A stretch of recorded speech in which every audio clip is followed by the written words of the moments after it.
Hey guys, what's up? Welcome back to another video. Thank you so much for being here. I'm so grateful that you are here. You guys, if you're watching this on the day that it is released, happy Halloween. Happy Halloween. Halloween is one of my favorite holidays, one of my favorite times of the year, you guys. So I have some notes here. I'm going to read out some of the notes that I made about the history of Halloween so you guys can be a little bit more in the know of what's going on. So originally it was called Samhain. I hope I'm pronouncing that right. And it was a Celtic festival. All right. So it was celebrated on October 31st by the ancient Celts in Ireland and the British Isles. And it marked the end of harvest and beginning of winter. So it was a time where the veil between the worlds is very thin. And I still believe that. I believe that the veil between the worlds, this world and the next, is very thin on Halloween. Okay. And so they believed that the spirits of the dead returned to the earthly realm. Rituals were performed to honor their ancestors and ward off any harmful spirits. Now you guys know what I believe about, earthbound spirits and evil spirits and all that stuff. Go watch my video before if you don't. But if you don't plan on watching that, I don't really believe in that stuff. I believe, yes, it's potentially there. I mean, it's there if you're going to go looking for it, right? Like, we're so powerful manifestors that we can manifest something out of nothing. And so if we go into a haunted house or whatever, and we're projecting our worry, we're projecting our anxiety, we're wanting to see something, we're wanting to be spooked or whatever, we can change the energetic atmosphere and everything like that just because we're so powerful. So yeah, if you're looking for something, you're going to find it. That's what I'll leave it there for now.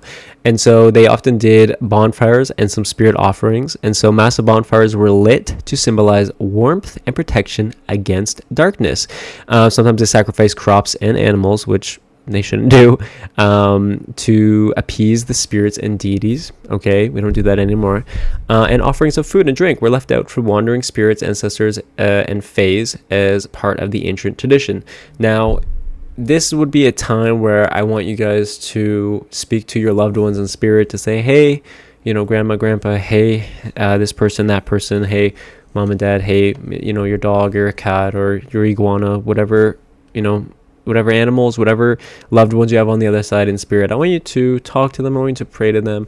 I want you to say, hey, I know you're watching out for me and I appreciate that and I love you so much. And if you can make my life any easier, if you can help me with any of my manifestations, by all means, please help me out from love and light. Why not, right? Because if they can do something when the world is so thin, when the veil is so thin, why not ask, right? Why not ask?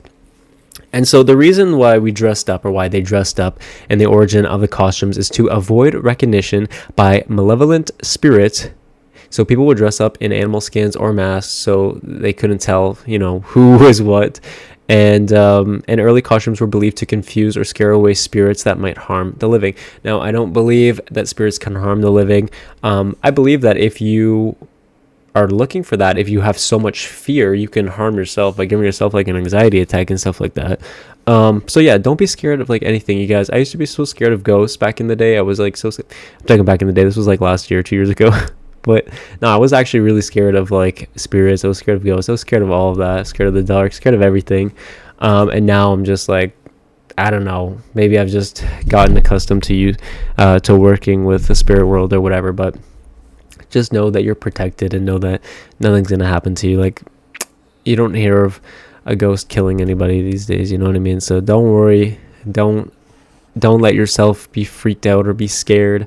And most of the time, it's just your own worries that you're projecting into the atmosphere. So it's nothing to actually be scared about or be worried about. Don't be scared. Don't be scared, okay? And so the church, the Christian influence, the church established All Saints' Day on November 1st. So they rebranded the Samhain into All Hallows' Eve. And so they wanted to absorb the pagan tradition into more Christian and Catholic context, merging the spiritual customs.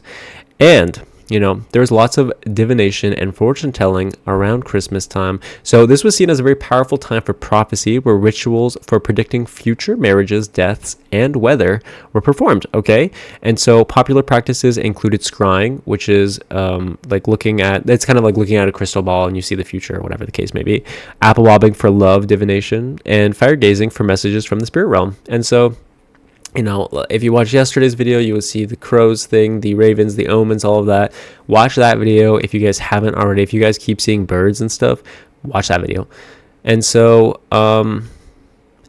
so modern Halloween retains elements of honoring ancestors and connecting with the spirit world, rooted in the old Samhain customs. All right, they're very mystical, very ancient. So that is a little bit of a brief history of Halloween for you guys. I love Halloween. I think it's so much fun. I think it's so awesome. You know, who doesn't love candy? It's so cool. So yeah, I want you guys to tell your loved ones in spirit that you love them. I want you to ask them for help. If you need some help with anything, if you need advice, if you need guidance, if you need $1 million, why not ask? All right. The worst that they can say is no, or they can at least try, right? So you might as well ask. So let me predict your future really quick. What card do we have today to end off this Halloween season with the Trick or Treat Tarot deck that I've been using this whole last month? All right, you guys. Are you ready for this? The Fool card. We keep getting this card, you guys. Look how awesome this card is, though. I really like the artwork on this card. So he's like a ghost. There's a cat there. Okay, he's waiting for his candy. He's all dressed up.